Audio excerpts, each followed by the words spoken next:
नमस्ते जी, आप सभी लोगों का बहुत-बहुत स्वागत है और आशा करता हूँ कि आप सभी बहुत अच्छे होंगे, बहुत शानदार होंगे, फर्स्ट क्लास होंगे, ज़बरदस्त होंगे और एकदम स्वस्थ और मस्त होंगे। प्लीज़ एक बार सभी लोग आ जाइएगा, फिर हम क्लास को आगे बढ़ाते हैं। चलते हैं आगे की तरफ और आगे की तरफ चलने के लिए आपका क्लास में आना ज़रूरी है। जल्दी से सब लोग आ जाएँगे प्लीज़।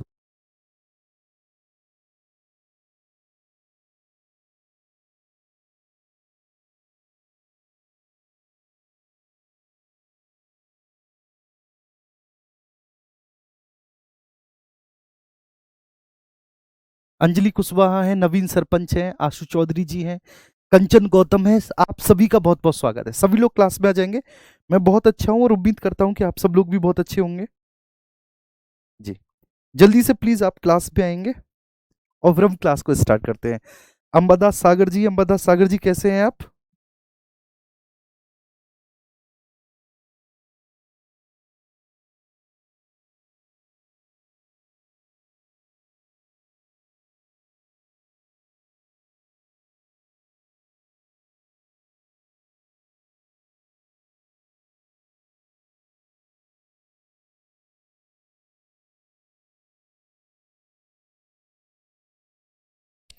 चलिए ओके, तो ऑल गुड, सब लोग अच्छे हैं, सब लोग बढ़िया हैं।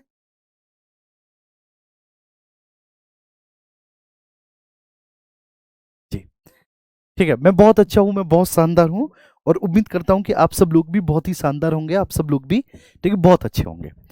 ठीक है, बेटा ने इसको स्क्रॉल कर दो नीचे, मैं इनके कमेंट देख लूँ सबके। ठीक है, ढेर सारा प्यार, लव यू टू, आप सभी को ढेर सारा प्यार, ढेर सारा। आइए, चलो चलते हैं, आगे बढ़ते हैं, है ना? तो ठीक है, ज्योग्राफी में कुछ ऐसा खास हुआ नहीं। ठीक है, तो ज्योग्राफी में वही क्वेश्चन से रिपीटेड है और आपकी खूब अच्छे से प्रैक्टिस हो रही है कि भारत क्षेत्रफल की दृष्टि से विश्व का 7वां सबसे बड़ा देश है और ये वैश्विक क्षेत्रफल का टोटल 2.4% अपने आप रखता है। ठीक है ना? तो देखो, आज जो प्रश्न आपको थोड़े बहुत अच्छे देखने को मिलेंगे वो या केमिस्ट्री से या स्टैटिक जीके, क्योंकि स्टैटिक जीके में टाइगर रिजर्व स्टार्ट कर दिया है सर ने, तो वहां से आपको अच्छे प्रश्न देखने को मिलेंगे। लेकिन ज्योग्राफी में कुछ ऐसा अभी हुआ नहीं, तो इसलिए ज्योग्राफी में वही रिपीटेड क्वेश्चंस हैं आपके जो आपको देखने को मिलेंगे, है ना? तो भारत की स्थिति और विस्तार के संदर्भ में निम्न कथनों पर विचार कीजिए। क्षेत्रफल की दृष्टि से विश्व का 7वां सबसे बड़ा देश है, यस। क्षेत्रफल की दृष्टि से विश्व का 7वां सबसे बड़ा देश है। वैश्विक क्षेत्रफल का 2.4% है। मुख्य भूमि 8 डिग्री 4 मिनट से 37 डिग्री 6 मिनट उत्तरी अक्षांशों के बीच फैली हुई है। भारत की उत्तर से दक्षिण की लंबाई पूर्व से पश्चिम की चौड़ाई से अधिक है, बिल्कुल अधिक है। तो इसमें तीनों ही कथन सही होंगे। अगला प्रश्न आपकी स्क्रीन पर, भारत की सबसे लंबी स्थलीय सीमा चाइना के साथ लगती है, गलत हो जाएगा। सबसे लंबी स्थलीय सीमा 4096 किलोमीटर किसके साथ लगती है? हमारी बांग्लादेश के साथ शेयर होती है। तो सबसे लंबी स्थलीय सीमा जो है भारत की, वह 4096 किलोमीटर, वह लगती है किसके साथ? बांग्लादेश के साथ। देखिए गलत है। और बांग्लादेश के साथ किन किन राज्यों से लगती है? इसमें वेस्ट बंगाल है, जब वह बांग्लादेश के साथ लगेगी।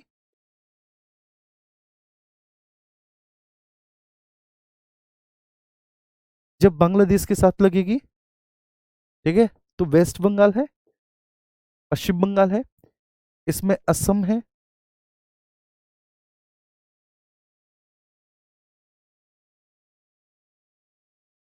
असम है, ठीक है, मेघालय है,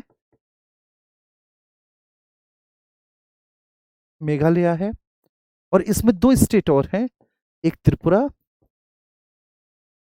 और भैया जी एक है मिजोरम।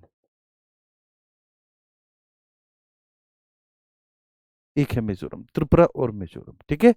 तो वेस्ट बंगाल, असम, मेघालय, त्रिपुरा, मिजोरम, बांग्लादेश के साथ 4096। पाक जल डब्लू मध्य भारत और श्रीलंका के बीच में एक संकीर्ण जल निकाय है। भारत के कुल 9 स्टेट और 4 यूटी समुद्री तट से सटे हुए हैं, जी हाँ। तो इसमें आप देखेंगे तो इसमें आपका सही होगा, 2 सही होगा और 3 सही होगा। केवल 2 और 3 सही होगा, option B will be right answer. ठीक है सर, अगला प्रश्न आपकी स्क्रीन पर है। नेक्स्ट क्वेश्चन इज दैट कि भारतीय मानक समय और कर्क रेखा के बीच में, मानक समय रेखा ये है, 5 राज्यों से होकर गुजरती है, जी हाँ।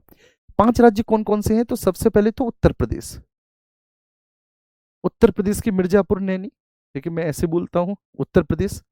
उत्तर प्रदेश के बाद फिर ये मध्य प्रदेश से गुजरेगी, एमपी से गुजरेगी, एमपी के बाद फिर ये छत्तीसगढ़ से गुजरती है, सीएच। ठीक है, मध्य प्रदेश, और मध्य प्रदेश के बाद फिर ये गुजरती है आपकी छत्तीसगढ़ से। ठीक है, सीएच से गुजरेगी, छत्तीसगढ़ से फिर ये आपकी गुजरेगी। छत्तीसगढ़ के बाद फिर ये आंध्र प्रदेश से होकर जाएगी, एपी, आंध्र प्रदेश से होकर जाएगी, और आंध्र प्रदेश के बाद फिर ये उड़ीसा से निकलेगी। तो उत्तर प्रदेश के बाद फिर मध्य प्रदेश, छत्तीसगढ़, आंध्र प्रदेश और उड़ीसा से होकर जाती है। टोटल 5 राज्यों से होकर जाती है। कर्क रेखा भारत के 7 राज्यों से होकर गुजरती है और देश को 2 बराबर लगभग भागों में बांटती है। बात तो सही है, लेकिन क्या कर्क रेखा ट्रॉपिक ऑफ कैंसर 7 राज्य हैं? तो एक बार मुझे बताना कि इसमें एक तो गुजरात हो गया, गुजरात के बाद इसमें राजस्थान हो गया, प्लीज मुझे बताना, राजस्थान हो गया, राजस्थान के बाद आपका मध्य प्रदेश हो गया, मध्य प्रदेश के बाद फिर छत्तीसगढ़ पे, दोनों आपस में एक दूसरे से इंटरसेप्ट करेंगे, छत्तीसगढ़ हो गया, छत्तीसगढ़ के बाद झारखंड हो गया, झारखंड के बाद वेस्ट बंगाल हो गया, वेस्ट बंगाल के बाद फिर आपका त्रिपुरा हो गया, त्रिपुरा से गुजरेगी, और त्रिपुरा के बाद फिर आपका मिजोरम हो गया, फिर आपका मिजोरम हो गया, मिजोरम। तो 1 2 3 4 5 6 7 8, तो टोटल 8 राज्यों से होकर गुजर कर जाती है। तो बेटा 7 राज्य, ये स्टेटमेंट गलत हो गया, ये गलत हो जाएगा। ठीक है, दूसरा वाला तो इसमें सही है कि देश को लगभग 2 बराबर भागों में बांटती है, लेकिन 7 नहीं बल्कि वो 8 राज्यों से होकर गुजरती है। भारतीय मानक समय रेखा ग्रीनविच मीन से, जो ग्रीनविच मीन है उसे 5.5 घंटे आगे, सॉरी 5.5 घंटे आगे है बेटा, और इसमें लिखा है पीछे, तो ये गलत हो जाएगा। तो इसमें आप देखेंगे केवल एक सही होगा, option A will be right answer, केवल एक ठीक होगा। अच्छे प्रश्न है, थोड़ा सा घुमाने वाले प्रश्न है। भारत के भौगोलिक बिंदुओं और विस्तार के संदर्भ में निम्नलिखित कथनों का आपको एनालिसिस करना है। भारत का सबसे दक्षिणी पॉइंट जो है वो इंदिरा पॉइंट है, जिसको पिगमिलियन पॉइंट या लोहेसिंग भी कहते हैं, जो कि अंडमान निकोबार द्वीप समूह में स्थित है, बिल्कुल स्थित है, अंडमान निकोबार द्वीप समूह में स्थित है। ठीक है ना, और पिगमिलियन पॉइंट है। इस पिगमिलियन पॉइंट को हम लोग लोहेसिंग भी कहते हैं, इसको इंदिरा पॉइंट के नाम से भी जाना जाता है। मुख्य भूमि का सबसे दक्षिणी सिरा कन्याकुमारी है, जी हाँ सही है, लेकिन कन्याकुमारी में भी कैप कोमोरिन है, कैप कोमोरिन है कन्याकुमारी में। देखिए कन्याकुमारी तो है, कन्याकुमारी एक टाउन हो गया, लेकिन वो पॉइंट, वो अंतरीप जो सबसे दक्षिणी है, उसको अंतरीप को हम इंग्लिश में कहेंगे कैप, तो वो अंतरीप जो सबसे दक्षिणी है उसका नाम क्या है आपसे पूछे तो कैप कोमोरिन है, मुख्य भूमि का सबसे दक्षिणी सिरा। गुजरात और अरुणाचल प्रदेश के बीच स्थानीय समय में लगभग एक नहीं बल्कि 2 घंटे का डिफरेंस है, 2 घंटे का। तो इसमें केवल 1 और 2 सही होंगे, इसलिए यहां पर भी ऑप्शन ए जो होगा वो बिल्कुल आपका सही होगा। तो option A will be right answer. Clear है, ये प्रश्न सभी को समझ में आया? अब तो ये प्रश्न आपको बिल्कुल हलवा लग रहे होंगे, है ना, आपने इतनी प्रैक्टिस कर ली। भारत की क्षेत्रीय समुद्री रेखा 12 नॉटिकल माइल तक विस्तारित होती है। जो क्षेत्रीय समुद्री सीमा होती है इसको हम लोग कहेंगे टेरिटोरियल बार्डर। तो जो टेरिटोरियल बार्डर है भारत की क्षेत्रीय सागर, टेरिटोरियल सी, वो 12 समुद्री माइल्स तक होता है, बिल्कुल होता है 12 समुद्री माइल्स। देखिए हम लोग बहुत अच्छे से जानते हैं। लक्षद्वीप समूह भारत की लक्षद्वीप समूह बंगाल की खाड़ी में है नहीं, लक्षद्वीप समूह जो है बच्चे वो बंगाल की खाड़ी में नहीं बल्कि वो किस पे है, वो अरेबियन सी में है। लक्षद्वीप समूह किस में है भैया, लक्षद्वीप समूह अरेबियन सी में है। ये बात हमको बहुत अच्छे से ध्यान में रखनी है। और ये पूरा का पूरा जो है वह कोरल से मिलकर बना हुआ है। देखिए कोरल से, लक्षद्वीप किससे निर्मित है, Lakshadweep is enacted by corals.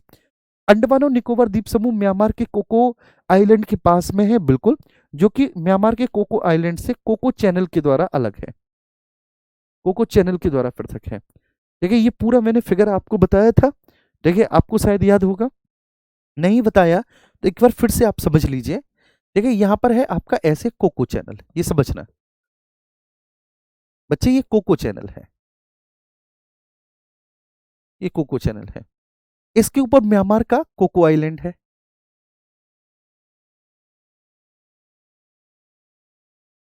ठीक है, इसके ऊपर म्यांमार का कोको आइलैंड है, म्यांमार का कोको आइलैंड है। फिर यहां पर नॉर्थ अंडमान है, नॉर्थ अंडमान है, यहां पर नॉर्थ अंडमान से नीचे हम आएंगे तो मिडिल अंडमान है, मिडिल अंडमान, मिडिल अंडमान के नीचे हम आएंगे साउथ अंडमान है आपका। ठीक है, साउथ अंडमान के नीचे आएंगे तो आपका लिटिल अंडमान है। लिटिल अंडमान, साउथ अंडमान और लिटिल अंडमान के बीच में आपका एक डंकन पास पड़ता है, डंकन पैसेस इनके बीच में। ठीक है, ध्यान रखना डंकन पैसेस है। फिर लिटिल अंडमान के बाद देखिए आपका 10 डिग्री चैनल है, 10 डिग्री चैनल है बच्चे। और इस 10 डिग्री चैनल के बाद फिर कार निकोबार आपको देखने को मिलेगा, CV, sorry CN, car Nicobar. Car Nicobar के आप देखेंगे, फिर उसके बाद लिटिल निकोबार, कार निकोबार के बाद आपको लिटिल निकोबार देखने को मिलेगा। लिटिल निकोबार के बाद फिर आप देखेंगे great Nicobar, great Nicobar. Great Nicobar के नीचे आप जाएंगे तो 6 डिग्री चैनल है, 6 डिग्री चैनल है। और फिर यहां पर आपका सुमात्रा आइलैंड है, सुमात्रा आइलैंड है जो कि इंडोनेशिया का है, सुमात्रा आइलैंड है जो कि इंडोनेशिया का है। देखिए ये मैंने आपको बताया, उम्मीद करता हूं कि बात आपको समझ में आ गया होगा। अब हम थोड़ा सा बच्चे लक्षद्वीप की तरफ जाते हैं, कोई बात नहीं, लेट हो गए, कोई इशू नहीं। अब हम लक्षद्वीप की तरफ जाते हैं ना बाबू। तो ये तो आपका किस में है, वे ऑफ बंगाल में है। लक्षद्वीप का ये है कि यहाँ पर मालदीव है, मालदीव है। फिर ऊपर 8 डिग्री चैनल है, 8 डिग्री चैनल है। इसके ऊपर फिर मिनिकॉय पड़ेगा, ये लक्षद्वीप के अंतर्गत एक आइलैंड आता है। फिर इसके ऊपर 9 डिग्री चैनल पड़ेगा, 9 डिग्री चैनल। और फिर यहां पर जो शेष बचा हुआ लक्षद्वीप है, लक्षद्वीप, वह आपको देखने को मिलेगा। ठीक है, इसमें लक्षद्वीप के बाकी के अन्य बहुत सारे आइलैंड आ जाएंगे। क्लियर है जी? एक बार प्लीज थम्स अप करेंगे। हाँ, यहाँ पर थोड़ा सा वो आता है, इसमें लाइट आती है ऊपर से, ये इशू है, थोड़ा सा लाइट का इशू है।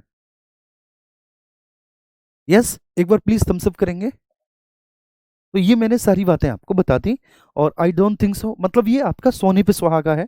जीएस को इससे बेस्ट करने का कोई तरीका नहीं हो सकता यार। मतलब ये जो सीरीज है ना आपकी, इसमें थोड़ी सी मुझे मेहनत तो लगती है। रात के 9 बजे बताओ यार, ठीक है, सोने का टाइम होता है। ठीक है, गांव में हमारे मम्मी पापा 9 बजे तक सो चुके होते हैं, लेकिन आप लोग भी तो मेरे साथ मेहनत कर रहे हैं इसमें। तो यहाँ पर केवल एक ठीक होगा, 2 गलत हो जाएगा और 3 भी, तो 1 और 3 ठीक होगा। यहाँ पर option B will be right answer, 1 और 3 ठीक होगा। अगला प्रश्न आपकी स्क्रीन पर है, क्वेश्चन नंबर 6। भारत का क्षेत्रफल विश्व के 7वें स्थान पर है जनसंख्या में, अभी ये दूसरे स्थान पर है 2011 की जनगणना के अनुसार। भारत का उत्तर से दक्षिण विस्तार जो है 2933 किलोमीटर है, गलत हो जाएगा। उत्तर से दक्षिण विस्तार भारत का 3214 किलोमीटर है। अब तक ये आंकड़े आपको रट चुके होंगे, जिसको कहते हैं लिटरली रटना ये आंकड़े। और भारत की स्थलीय सीमा की कुल लंबाई तटरेखा की कुल लंबाई से लगभग दोगुनी है, बिल्कुल लगभग दोगुनी है। क्योंकि अभी तक बच्चे देखो, स्थलीय सीमा की 15,200 किलोमीटर ही मानी जा रही है। बेशक गृह मंत्रालय ने अपडेटेड रिपोर्ट दे दी है, और द्वीपों की अभी 7516 ही मानी जा रही है, 7516 किलोमीटर ही मानी जा रही है, अभी भी मानी जा रही है लिटरली, मैं आपको बताता हूं। तो लगभग दोगुनी है, तो दोनों ही कथन इसमें सही होंगे। ठीक है, और तीसरा भी है, ओ नहीं, मतलब पहला सही होगा और तीसरा सही होगा, तो इसमें पहला और तीसरा, option B will be right answer, पहला और तीसरा सही होगा। अफगानिस्तान भारत के साथ सबसे छोटी, ठीक है, सीमा साझा करता है। जी हाँ, 106 किलोमीटर केवल साझा करता है। रेड क्लिफ भारत और चाइना के बीच में है, नहीं रेड क्लिफ, ठीक है, मैकमोहन है भारत और चाइना के बीच में, मैकमोहन है भारत और चाइना के बीच में, मैकमोहन है।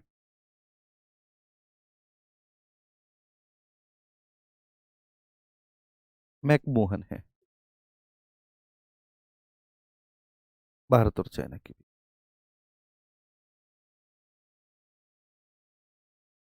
चलो, मैकमोहन है। और मैकमोहन को कब ड्रॉ किया गया? 3 जुलाई 1914 को। ये डेट भी आपको याद रखनी है, 3 जुलाई 1914 को मैकमोहन को ड्रॉ किया गया, मैकमोहन रेखा खींची गई। त्रिपुरा 3 तरफ बांग्लादेश से घिरा हुआ है, बिल्कुल सही बात है, 3 तरफ बांग्लादेश से त्रिपुरा घिरा हुआ है। तो इसमें भी सी, ऑप्शन 1 और 3 आपका सही होंगे। ठीक है, क्लियर है नवीन जी?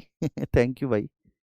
बेटा मैं पीडीएफ ये लोग क्यों नहीं डाल रहे, मैं कल बोलता हूँ, ठीक है। अब यहाँ पर ज्योग्राफी के क्वेश्चंस हमारे हुए। अब हम स्टैटिक जीके, क्योंकि स्टैटिक जीके में आपके देखिए टाइगर रिजर्व चल रहे हैं, प्रोजेक्ट टाइगर चल रहा है, मैंने देखा आपका। तो यहाँ पर प्रोजेक्ट टाइगर और इसकी प्रशासनिक व्यवस्था के बारे में निम्नलिखित कथनों पर विचार कीजिए। प्रोजेक्ट टाइगर की शुरुआत 1973 में जिम कॉर्बेट नेशनल पार्क से हुई थी। जी हाँ, अब जिम कॉर्बेट नेशनल पार्क का नाम पता है क्या है? देखिए रामगंगा नेशनल पार्क है, अब इसका नाम बदल गया है जिम कॉर्बेट का। रामगंगा नेशनल पार्क है जिम कॉर्बेट का, रामगंगा नेशनल पार्क है, ठीक है, क्लियर है। अरे भाई,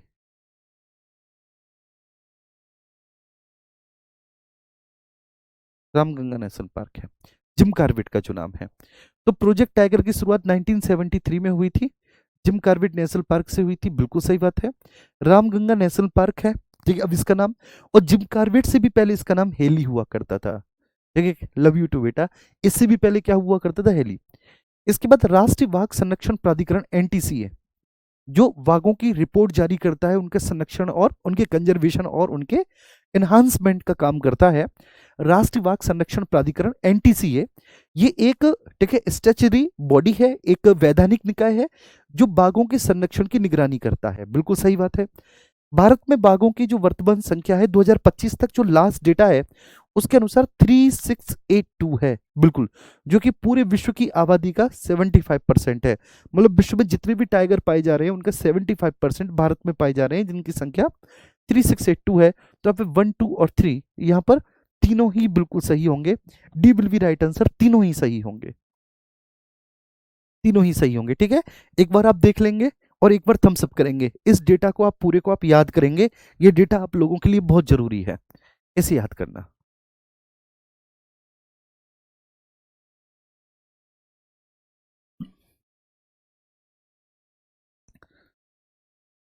ठीक है, शुरुआत 1973 में हुई। राष्ट्रीय बाघ संरक्षण प्राधिकरण एक वैधानिक निकाय है जो बाघों के संरक्षण की निगरानी करता है, और बाघों की वर्तमान संख्या 3682 है, जो कि वैश्विक आबादी का 75% है। 1, 2 और 3। अब भारत के जो नवीनतम टाइगर रिजर्व है जो 2024 और 25 के दौरान बने हैं, उनके संदर्भ में निम्नलिखित कथनों का मूल्यांकन करना है भारत के नवीनतम टाइगर रिजर्व के बारे में। माधव टाइगर रिजर्व भारत का 58th, ठीक है, टाइगर रिजर्व है जो कि मध्य प्रदेश में है। 58th है माधव टाइगर रिजर्व, भारत का 58वां टाइगर रिजर्व है, सबसे लेटेस्ट यही है, मध्य प्रदेश में है। गुरु घासीदास तिमोर पिंगला टाइगर रिजर्व, ये छत्तीसगढ़ में है, ठीक है, किस में है? ये छत्तीसगढ़ में है, ठीक है, ध्यान रखना है, ये छत्तीसगढ़ में है,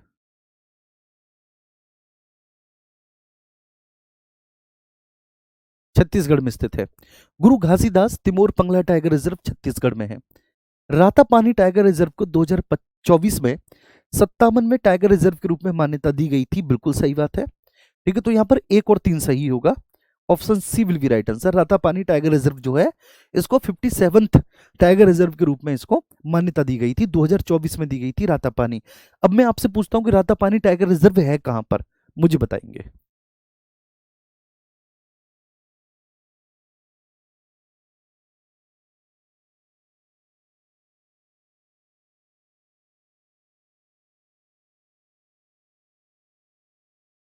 सर पहले स्टेटमेंट वाले क्वेश्चंस लग के बोझ लगता था, अब आपको नहीं लगेगा। अब स्टेटमेंट वाले क्वेश्चंस इतनी प्रैक्टिस आपकी हो जाएगी कि अभी जो स्टेटमेंट वाले क्वेश्चंस है ना, अभी आपको बिल्कुल ऐसा लगने लगेंगे कि अरे ये क्या है, ये कुछ नहीं है। सर आपकी इंस्टा आईडी इंस्टा आईडी क्यों मांग रहे हो मेरे भाई? चलो, आप मेरा नाम डाल देना, ब्लू टिक आ जाएगा, वही होगी, ठीक है। आइए, अब इसके बाद फिर हम अगले प्रश्न पर चलते हैं। अगला प्रश्न है टाइगर रिजर्व के भौगोलिक आकार और रिकॉर्ड के बारे में, ठीक है। Consider the following statement about the geographical size and records of the tiger reserve, ठीक है ना। तो टाइगर रिजर्व के, ठीक है, ज्योग्राफिकल एरिया के बारे में आपसे पूछा, उनके बारे में आपको बताना है। क्षेत्रफल की दृष्टि से जो आंध्र प्रदेश का नागार्जुन सागर श्रीशैलम है वह भारत का सबसे बड़ा टाइगर रिजर्व है। Yes, exactly right. क्षेत्रफल की दृष्टि से आंध्र प्रदेश का नागार्जुन सागर श्रीशैलम भारत का सबसे बड़ा टाइगर रिजर्व है। Absolutely right. महाराष्ट्र का वो टाइगर रिजर्व भारत का सबसे छोटा टाइगर रिजर्व है, ये बात भी सही है। महाराष्ट्र का वो टाइगर रिजर्व भारत का सबसे छोटा टाइगर रिजर्व है, बिल्कुल सही है। जिम कॉर्बेट नेशनल पार्क बाघों की संख्या में किसी भी रिजर्व की तुलना में सबसे अधिक बाघों की संख्या जिम कॉर्बेट में है। जी हाँ, जिम कॉर्बेट में है। ठीक है, ये तीनों ही स्टेटमेंट बिल्कुल सही है। रातापानी एमपी में है, बिल्कुल एमपी में, मैंने बताया नहीं है। रातापानी टाइगर रिजर्व मध्य प्रदेश में है। अच्छा, आप लोगों ने तो जवाब दे दिया, लेकिन मैं लिखना भूल गया यहाँ पर आपको। ठीक है, मध्य प्रदेश में है रातापानी। ओके, बिल्कुल सही बात है ना। आइए आगे चलते हैं। अब आपको बताना है कि टाइगर रिजर्व और उनके संबंधित क्षेत्र आपको बताने हैं। बांदीपुर कर्नाटक में है, इंद्रावती छत्तीसगढ़ में है, सिमलीपाल उड़ीसा में है, पलामू बिहार में नहीं है। बिहार में वाल्मीकि टाइगर रिजर्व है, आपको पढ़ाया होगा सर ने। बिहार में कौन सा है? वाल्मीकि टाइगर रिजर्व है बिहार में, वाल्मीकि टाइगर रिजर्व है। ठीक है, पलामू टाइगर रिजर्व है कहां पर? पलामू झारखंड में है। पलामू टाइगर रिजर्व कहां पर है? झारखंड में है। बाकी का सब सही सुमिलित है, 2 3 4 सब सही सुमिलित है। Option A will be right answer कि 2 3 4 बाकी सब सही सुमिलित है ना जी। अगले प्रश्न पर चलते हैं।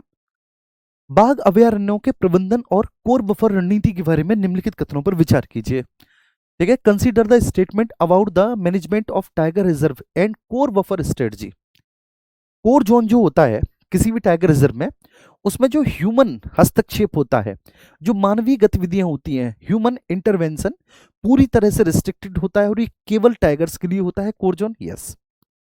बफर जोन का उद्देश्य स्थानीय समुदाय और जो वाइल्ड लाइफ है उनके बीच में सह अस्तित्व, सह अस्तित्व मीन्स बच्चे, उनके बीच में, ठीक है, लोकल कम्युनिटी, उनके बीच में जो को एग्जिस्टेंस है, सह अस्तित्व को बढ़ावा देना। ठीक है, प्रमोट करना को existence between the local communities and wild life. सही है। वर्तमान में मध्य प्रदेश में सबसे ज्यादा 9 टाइगर रिजर्व है। यस, सबसे ज्यादा मध्य प्रदेश में है, 9 टाइगर रिजर्व है वर्तमान में। Option D will be right answer, तीनों सही है, तीनों सही है इसमें। ठीक है, डी होगा बच्चे। वर्तमान में मध्य प्रदेश में है सबसे ज्यादा टाइगर रिजर्व। कोई डाउट है क्या किसी को? बताओ, किसी को कोई डाउट है क्या?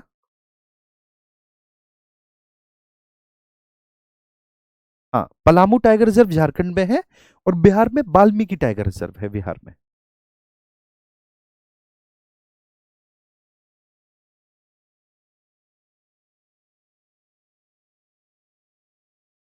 देखो, एक बहुत शानदार बात बताता हूं कि इंसान की फितरत भी कुछ अलग है। अगर आप उसे जानवर कह दो तो खिसिया जाता है, गुस्सा हो जाता है, और उसे शेर कह दो, चीता कह दो तो खुश हो जाता है कि नहीं? जबकि शेर और चीता भी जानवर है। चलो,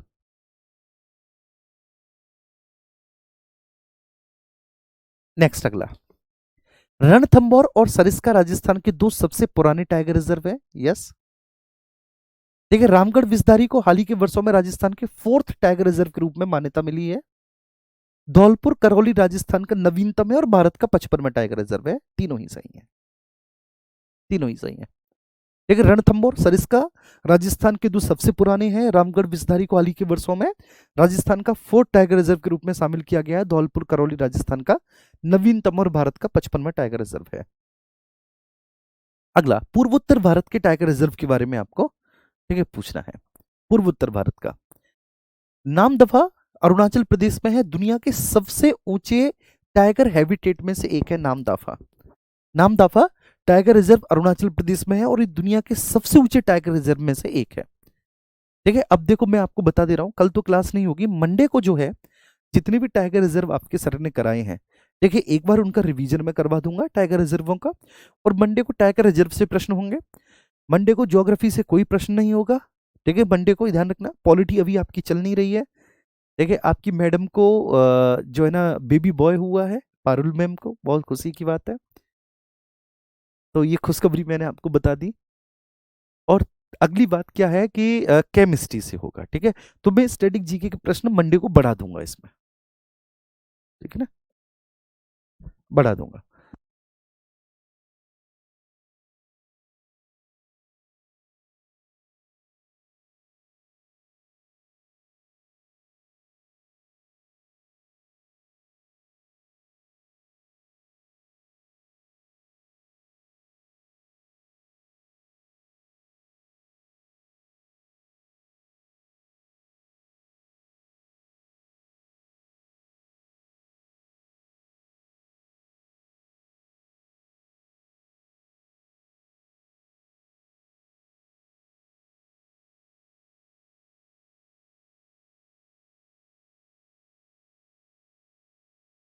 ओके,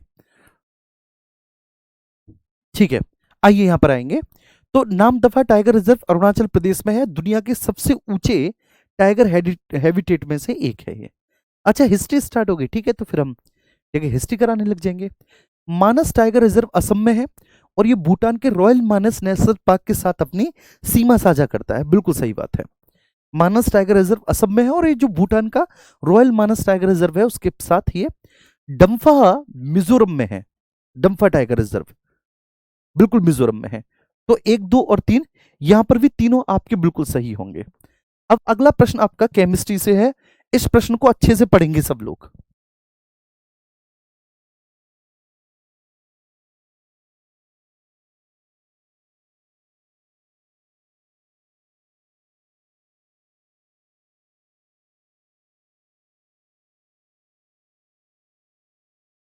ठीक है, तो ये अगला प्रश्न ये है आपका जी।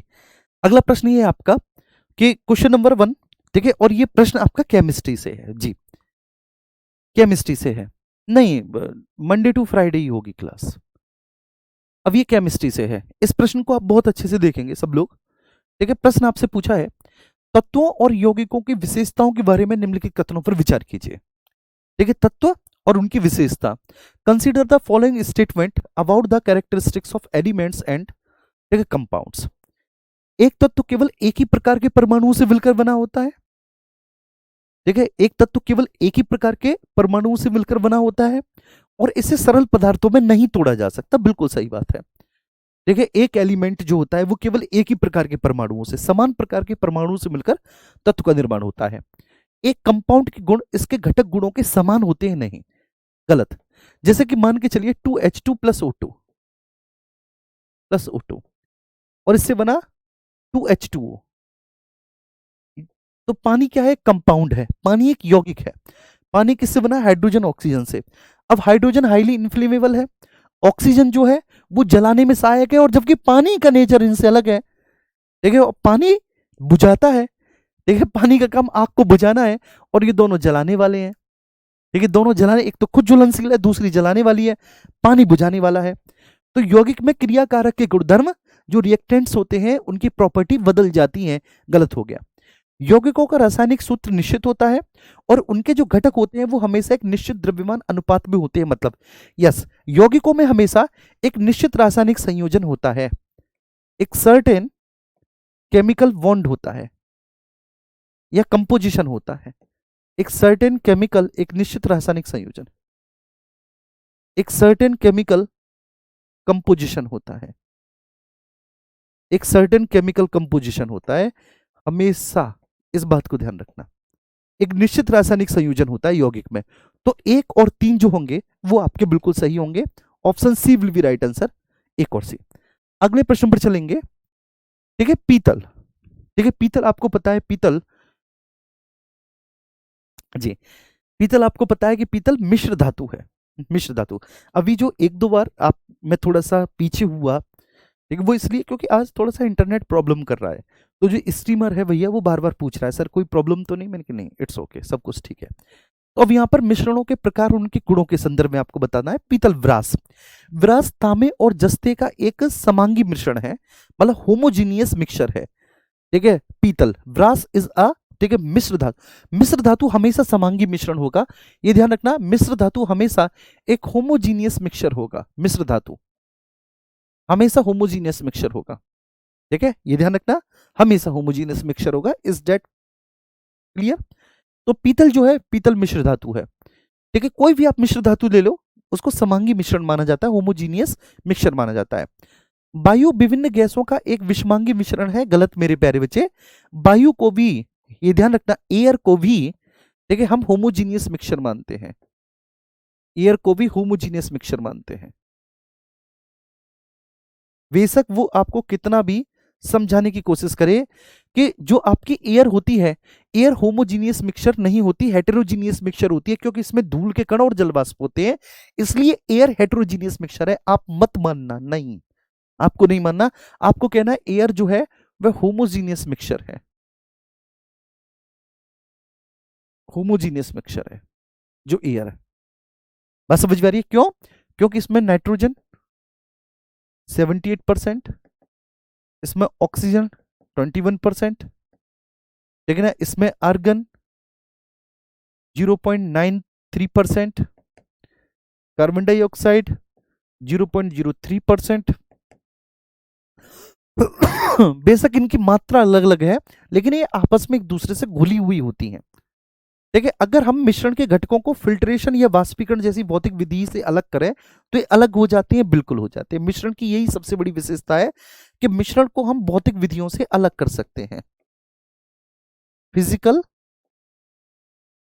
मेथड से मिश्रण को भौतिक प्रक्रम से अलग किया जा सकता है, भौतिक प्रक्रम से अलग किया जा सकता है।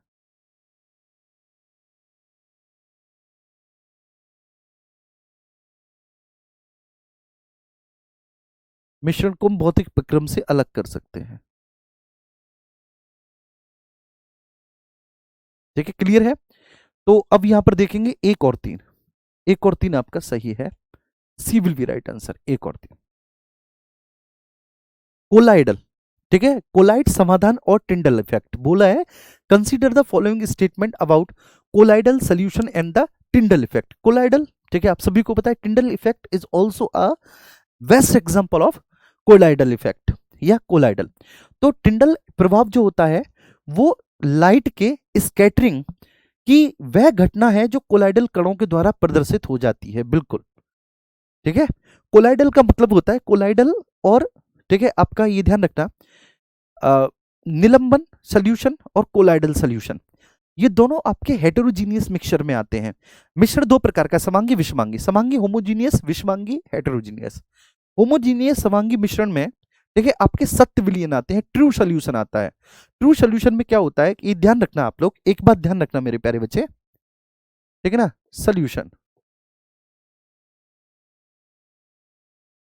आप इसको दो कैटेगरी में बांटो सॉल्यूशन को। ठीक है, एक होमोजीनियस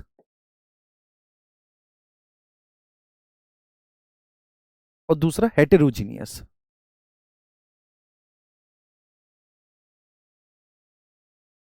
हेटेरोजीनियस दो कैटेगरी में आप इसे बांटो, homogeneous heterogeneous. Is that clear to everyone? इसमें आएगा आपका ट्रू सॉल्यूशन, ट्रू सॉल्यूशन, और इसमें आपके आते हैं कोलाइड और दूसरा सस्पेंशन। सस्पेंशन, निलंबनकारी विलयन। देखिए, अब देखो, जो एक विलयन होता है, सब लोग समझना, देखो, जो एक विलयन होता है, विलयन, विलयन मीन्स सोल्यूशन, एक सोल्यूशन होता है उसमें दो चीज होती हैं, एक होता है विलेय, दूसरा होता है विलायक। विलायक सोल्यूशन में, ठीक है, विलेय और विलायक, मतलब विलेय को हम कहेंगे सल्यूट और इसको सॉल्वेंट कहेंगे, सॉल्यूट और इसको सॉल्वेंट कहते हैं, सॉल्वेंट। अंतर क्या होता है सल्यूट और सॉल्वेंट में बेटा?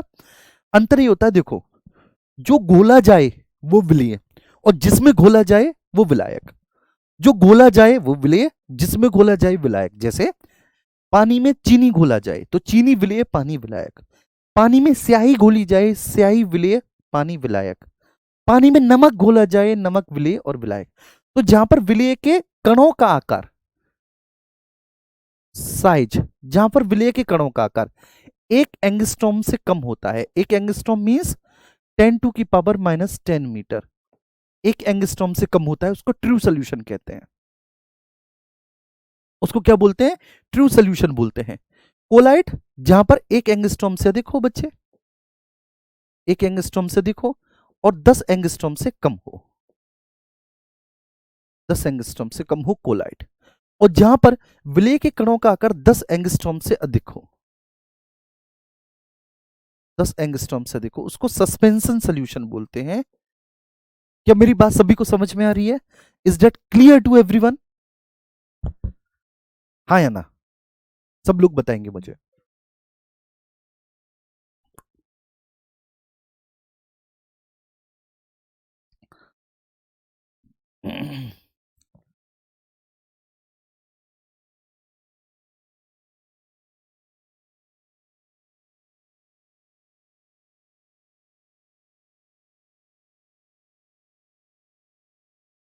जी, आज बहुत क्लास हो गई पता है। ऑफलाइन क्लास हुई आज 2 घंटे, 2 से 4। पीसीएस मेंस में होती है एथिक्स, एक विषय होता है एथिक्स विषय, उसकी क्लास होती है, तो वो हो गई एक 2 से 4। फिर आपकी एक 5 बजे से एक मॉक टेस्ट हो गया आर के लिए, मेंस के लिए। फिर उसके बाद 6 बजे से लेखपाल में हुई, 8 बजे से यूपीएसआई में हुई, 9 बजे से आपकी क्लास हो रही है। मतलब डेली इतनी होती हैं। आज थोड़ी सी थकान ज्यादा है।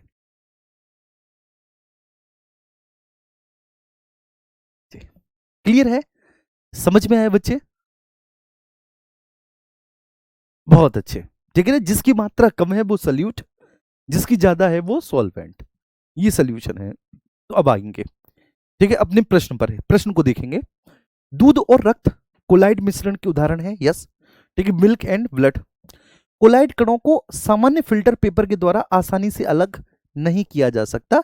अगर आप इसको अलग करेंगे तो सेंट्रीफ्यूगल से करेंगे, सेंट्रीफ्यूगल अप्रोच से अलग करेंगे। ठीक है, जैसे कि आप क्या करते हैं, ठीक है, जब आप दूध को, ठीक है ना, दही बनाकर जब वो करते हैं तो उसमें से क्रीम अलग निकालते हैं। तो यहां पर एक और दो सही होगा, केवल option A will be right answer. आप इसको सामान्य फिल्टर पेपर से अलग नहीं कर सकते, फिल्टर पेपर से। देखिए, और एक और बात बता दो, कई बार पता है एंगस्ट्रॉम ना मानकर, ठीक है ना, नैनोमीटर मान लेता है। बिले के कणों का आकार नैनोमीटर भी कह देता है। तो ये ध्यान रखना है, ये अलग अलग है। अब डॉल्टन के परमाणु सिद्धांत। डॉल्टन साहब कहते हैं कि atoms are indivisible and can not created और destroy by any chemical process. Atom परमाणु अविभाज्य होते हैं, उन्हें किसी भी रासायनिक प्रक्रिया के द्वारा बनाया या नष्ट नहीं किया जा सकता। बिल्कुल सही है। विभिन्न तत्वों के परमाणु एक सरल पूर्ण संख्या अनुपात में मिलकर यौगिक बनाते हैं। यस, बिल्कुल बनाते हैं। जैसे मैं आपको बताता हूं, नाइट्रोजन और हाइड्रोजन के परमाणु मिलकर, ठीक है, उन्होंने अमोनिया बना दिया, NH3 बना दिया। एक एग्जांपल के तौर पर मैं बता रहा हूं। ठीक है, तो एक यौगिक बनाते हैं। एक ही तत्व के सभी परमाणु द्रव्यमान और रासायनिक गुणों में एक समान होते हैं। ठीक है ना, एक ही तत्व के जितने भी परमाणु हैं, ठीक है, सारे के सारे परमाणु द्रव्यमान और रासायनिक गुणों में बिल्कुल समान होते हैं। तो 1 और 2 बिल्कुल सही होगा। इसमें क्या पूछा है? गलत, ओहो गलत केवल 3 होगा। ऑप्शन सी गलत, इसमें केवल 3 होगा। जी, लाइट इफेक्ट हो रहा है बेटा, मैं क्या कर सकता हूँ? 1 सेकंड रुको, मैं ठीक है बंद करके देखता हूँ एक लाइट। अब सही है? अब ठीक है, एक लाइट मैंने बंद कर दी। अब आप देखना है ना।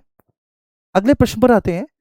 अब इसमें पूछा है पृथक्करण की विधियों और उनके अनुप्रयोगों के संबंध में। Consider the following statement regarding separation method and their application. तो consider the following statement regarding separation method and their applications. पृथक्करण की विधि और उनके अनुप्रयोगों के संबंध में बताना है। सेंट्रीफ्यूगेशन का उपयोग दूध और क्रीम अलग करने के लिए। ठीक है, फ्रैक्शनल डिस्टिलेशन, फ्रैक्शनल डिस्टिलेशन को कहते हैं प्रभावी आशवन। उसका उपयोग उन तरल पदार्थों को अलग करने के लिए किया जाता है जिनके बॉइलिंग पॉइंट्स में बहुत कम अंतर होता है। और केमेटोग्राफी का उपयोग हम रंग या पिगमेंट को उनके मिश्रण से अलग करने के लिए करते हैं। ये बहुत अच्छा प्रश्न है। ठीक है, ये बहुत अच्छा प्रश्न है। तो सेंट्रीफ्यूगेशन का उपयोग दूध से क्रीम को अलग करने में। फ्रैक्शनल डिस्टिलेशन का उपयोग हम उन तरल पदार्थों को अलग करने के लिए कि जिनकी बॉइलिंग पॉइंट में बहुत कम डिफरेंस होता है। और क्रोमेटोग्राफी, क्रोमेटोग्राफी का यूज हम करते हैं रंग या पिगमेंट्स को उनके मिश्रण से अलग करने के लिए, मिश्रण से अलग करने के लिए। तो यहां पर तीनों ही आपके सही होंगे, 1 2 एंड 3। धातु और अधातु तत्वों के गुणों के संदर्भ में बताएंगे। अधिकांशतः धातुएं ऊष्मा और विद्युत की सुचालक होती हैं। आयोडीन एक ऐसी अधातु है जो, ठीक है, चमकदार है। पारा एक ऐसी है जो नॉर्मल रूम टेम्परेचर पर भी लिक्विड अवस्था में रहती है। तो ये सभी सही हैं, उपरोक्त सभी। और लास्ट प्रश्न है, ठीक है, आज का, सॉल्यूशन की सांद्रता और प्रकृति के बारे में आपको बताना है। Evaluate the statement about the concentration and nature of solution. तो evaluate the statement concentration and nature of the solution. एक सैचुरेटेड विलियन मतलब संतृप्त विलियन मतलब सत्य विलियन, ठीक है, उसमें एक निश्चित तापमान पर और अधिक विलय नहीं घोला जा सकता। बिल्कुल सही बात है। एक संतृप्त विलयन का मतलब है कि एक सैचुरेटेड सोल्यूशन वे है जिसमें एक, ठीक है, सर्टेन टेम्परेचर पर, एक जिसमें आप, ठीक है, एक निश्चित तापमान पर और अधिक, ठीक है, विलय नहीं घुल सकते। विलायक की वह मात्रा जिसमें विलय पूरी तरह खुल जाता है उसको सल्यूबिलिटी कहते हैं, विलयता कहते हैं। बिल्कुल सही बात है, उसको सल्यूबिलिटी के नाम से हम लोग जानते हैं। विलायक की वह मात्रा जिसमें विलय पूरी तरह से घुल जाए, विलायक की वह मात्रा जिसमें विलय पूरी तरह से घुल जाए उसको विलयता कहते हैं। सस्पेंशन एक समांगी मिश्रण होता है, उसके कणों को नग्न आंखों से, यस, नग्न आंखों से देख सकते हैं, लेकिन सस्पेंशन समांगी मिश्रण नहीं है। सस्पेंशन कैसा है? हेटेरोजीनियस है। हेटेरोजीनियस है। तो कौन सा गलत कथन है? केवल 3 इसमें गलत कथन होगा, केवल 3। ठीक है, चलिए। तो बेटा देखो, अभी कंटेंट इतना नहीं है, आप ये मत सोचना कि सर तो 2 से 1 घंटे पर आ गए, अभी कंटेंट इतना है ही नहीं कि मैं इसमें आगे लेकर बढ़ूं। ठीक है, इतने में ही आपका हो जा रहा है, आगे बढ़ ही नहीं रहा है, बहुत धीरे धीरे आगे बढ़ रहा है। हम तो तैयार हैं कि बढ़े आगे, देखेंगे।